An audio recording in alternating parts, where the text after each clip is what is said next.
पूर्वीच्या काळी आपली आजी, आई डाळ स्वच्छ धुवून ओपन भांड्यामध्ये शिजत ठेवायची. त्यामुळे काय व्हायचं की वरती येणारा हा जो फेस आहे ना, तो सहजपणे काढता यायचा.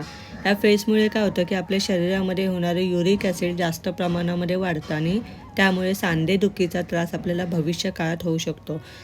युरिक ॲसिडमुळे इन्फ्लमेशन आणि स्वेलिंगचा त्रास होतो. त्यामुळे शक्यतो डाळ स्वच्छ धुवून मी इथे 20 मिनटं पाण्यामध्ये भिजत ठेवली होती आणि त्यानंतर ओपन भांड्यामध्ये मी 10 मिनटं शिजवून घेतली. वरती फेस येणारा काढून घेतला आणि मग नेहमीप्रमाणे कुकरला आपण 3 शिट्ट्या देऊन डाळ शिजवून घ्यायची आहे. डाळ कशी करायची याचा व्हिडिओ मी ऑलरेडी पोस्ट केला आहे चॅनलवरती, नक्की बघा.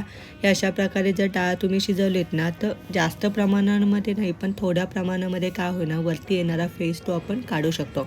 अशा प्रकारे जर डाळ तुम्ही केला तर ही हेल्दी होते आणि शरीरासाठी खूप उपयुक्त आहे. तर तुम्हाला आजचा व्हिडिओ कसा वाटला आहे मला कमेंट करून नक्की सांगा. आवडल्यास शेअर, लाईक, सबस्क्राईब करा. एन्जॉय.